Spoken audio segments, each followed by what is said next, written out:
morning, good afternoon, good evening. We have got a problem, a serious problem in Zimbabwe. In 1980, when the country gained its independence, the people were so impressed by Zanu PF, Robert Mugabe, and his Zanu PF leaders that they could not accept, even when it became increasingly evident that Mugabe and his cronies could be corrupt, incompetent, and indeed murderous tyrants. Even throughout the time of Wundi, when Mugabe committed some of the worst atrocities in the country's history post-independence, some people would still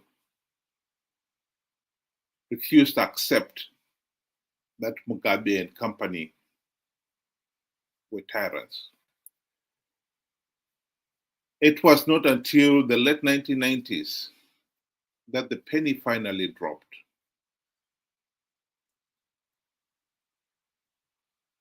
Unfortunately, we are going through the same painful process yet again. This time is rising from the fact that the MDC-CCC that people had trusted with the task of implementing the democratic reforms have failed to deliver. And yet, some people are refusing to accept it. They're still maintaining, as this guy from Change Radio claims, that Chamisa is the only game in town. I'll just read through the quotation that is on the screen. I think it is a bit too small to read. It's from this Budi TV, and he writes,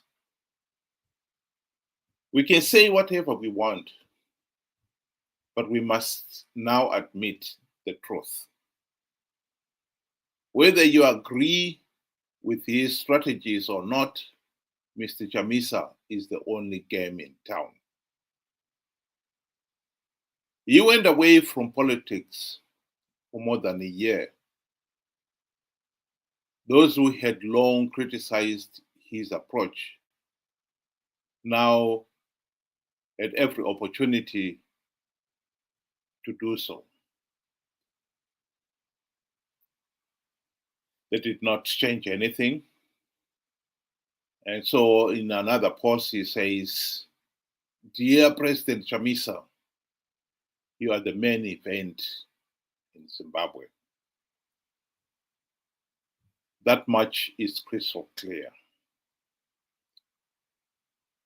Ben, is Chamisa the only game in town?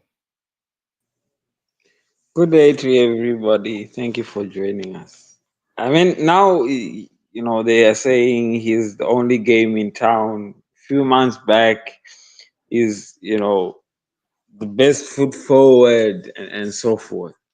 I think this comes from people that really don't understand the problem with Zimbabwe that is affecting Zimbabwe and how to even start solving it. I don't think they do understand. This is not a popularity contest. This is about knowing what the problem is and how to solve that problem. And the problem in Zimbabwe is rigged elections. And once you have rigged elections, you don't get good governance. You don't get, respect for human, rights and so forth. This in turn affects the economy, the social, political environment, in Zimbabwe. That is where the problem is. And we need to solve the problem of rigged elections. And then I sincerely believe we will have, a clean slate, a starting spot. So somebody that will come up and say, you are the only game in town. What game are you playing? Or the best foot forward? In which direction are you supposed to be taking? It really doesn't show that it's somebody that knows where we are supposed to be going and why we are going there.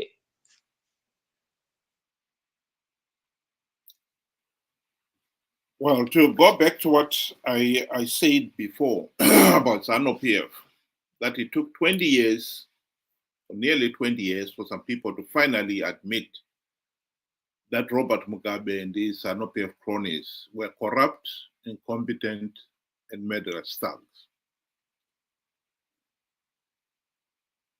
The question then was, what shall we do?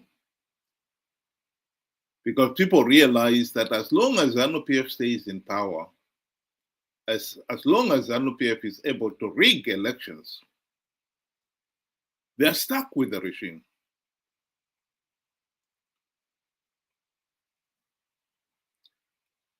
There are two options. The country could take up arms again and wage a liberation war fighting against the Zanu PF regime. Or they could fight to elect opposition leaders whose primary task would be to implement the democratic reforms. The people chose the second option.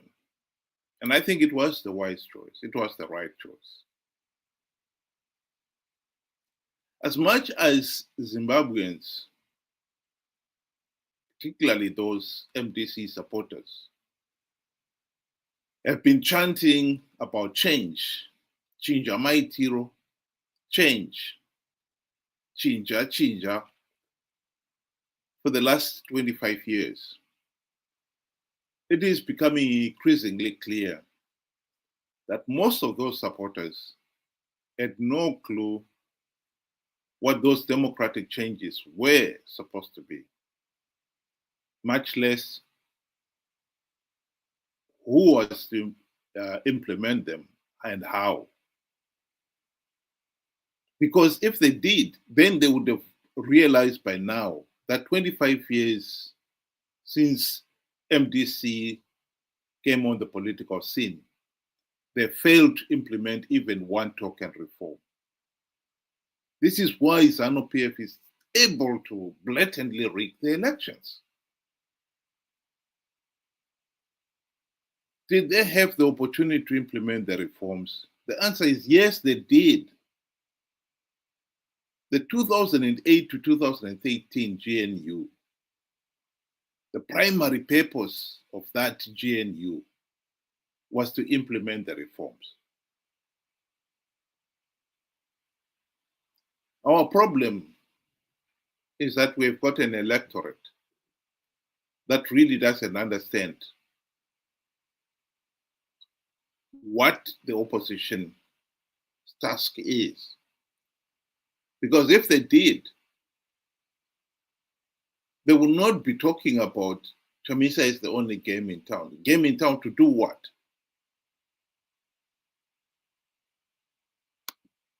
Chamisa was supposed to be implementing the democratic reforms.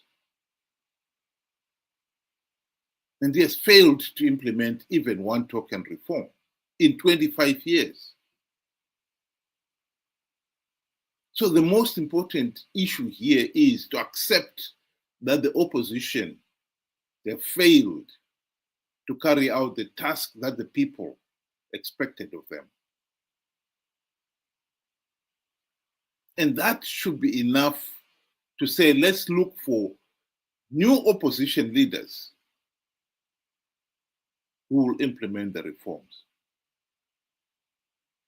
To keep on thinking that, no, they are the only game in town, you have failed to understand what is the problem. And I agree with what you were saying there. I think this is at the heart of our problem. And it is even harder to think, what will it take to open the people's eyes and minds to the reality that the MDC-CCC leaders are Zanu PF Team B in all but name. They've now been playing for Team A to win and for Team A to have legitimacy.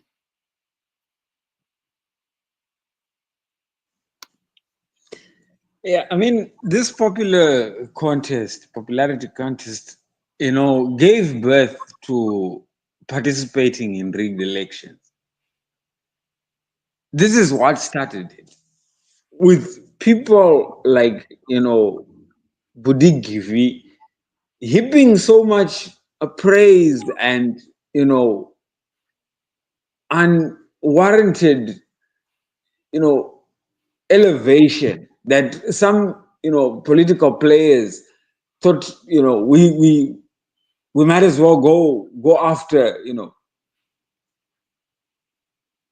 the cherries from the table. People like Budigivi do not understand what needs to be done in Zimbabwe and where the problem is. After all elections, there are observer missions that give their reports. How the whole process went. Did it go according to international standards, local standards, and according to our constitution? And every time they have said our elections are not free, fair, and credible. That day just shows that we have failed. And a system needs to be fixed, or it needs a hard reboot. That is what we need to fix. Then, if you wish to go and choose incompetent people, that would be on us. But as long as the political environment remains the same, no matter how popular you are, Zanu PF will rig those elections and get away with it because we would have participated and given the process legitimacy. That is how it works. And after 25 years of doing the same thing, it's very, very sad to see individuals like Budigivi still stuck or still sinking deeper into the unknown, clueless what needs to be done.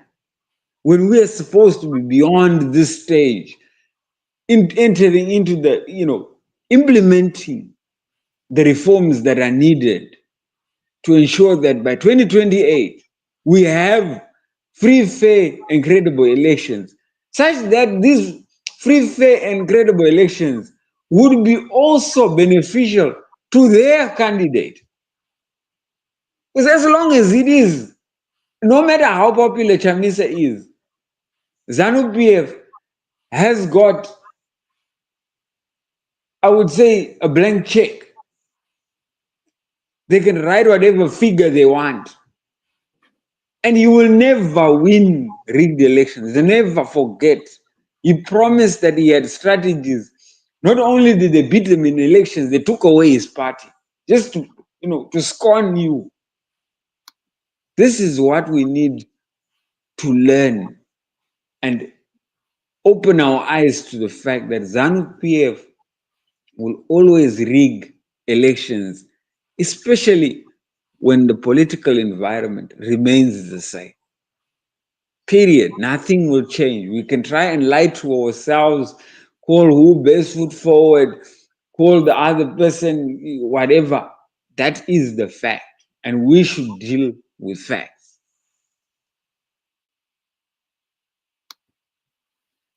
I've often quoted from David Coulthard's book. For those of you who are not familiar, David Coulthard is one of the senior members in the opposition MDC-CCC. He was in the GNU of 2008 to 2013.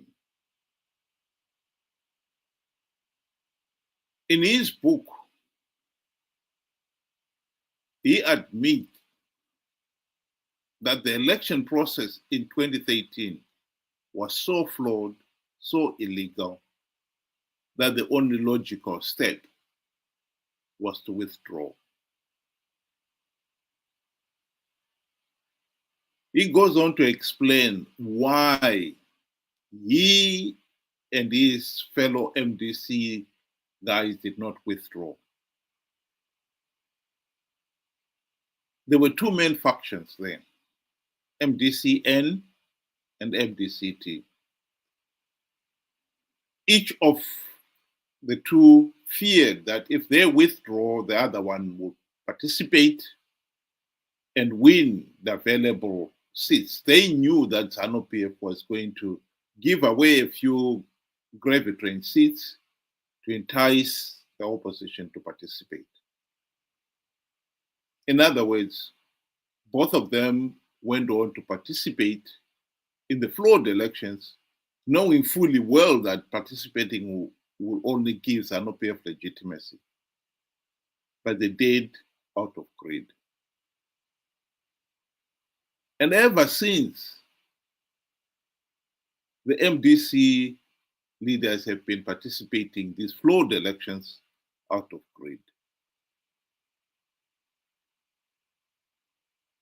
And it beggars belief that anyone would think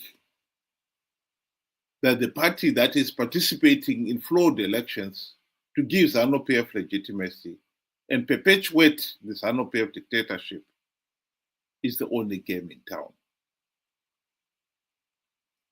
The failure to accept that the MDC leaders have failed is at the heart of why the country is stuck. You have to accept that the opposition has failed for you to seek a competent alternative. Indeed, it is from learning what did we do wrong, why did we elect an opposition party that has failed to implement even one token reform in 25 years, so that you don't repeat the same mistake. But if you can't even see that these people have failed you, of course, you will not be seeking to elect new leaders because you are content with what you have got. So I go back to my assertion at the beginning that it took nearly 20 years for the people of Zimbabwe to finally accept that Zanu PF was a party of corrupt, incompetent, and murderous thugs. These were the men and women who had spearheaded the country's liberation. But that did not stop them becoming corrupt, incompetent, and murderous thugs. And the people had to finally accept that reality. for them to make a conscious decision that they needed to risk everything to elect the opposition who will be tasked to implement the reforms. And since the late 1990s, when MDC leaders came on the scene, the people have been risking everything to elect MDC leaders. What has been lacking is that the people themselves should have gone back to their original intention and asked themselves, okay, we elected the opposition and gave them the primary task of implementing the reforms to stop Zanu PF rigging the elections. 25 years later, Zanu PF is still rigging the elections. Surely we need competent opposition. But that quantum leap the people have failed to make. And it is for that reason why Change Radio and other medias out there and Chamisa and his cronies are exploiting the people. They are selling themselves as the only game in town. What is the point of having Chamisa as the only game in town if all he is doing is playing as Zanu PF Team B, playing for Team A to win and for Team A to have legitimacy? How long will it take the people to realize that Chamisa is conning them? That is really the big issue here in Zimbabwe today. And as long as people remain ignorant of that fact, we are in serious trouble. Because the present situation suits Zanu PF very well, thank you. Zanu PF will keep on rigging the elections. The opposition will con the ordinary Zimbabweans there with their eyes shut, their minds switched off, to participate in flawed elections to give Zanu PF legitimacy for the sake of a few gravy train seats. That is our problem.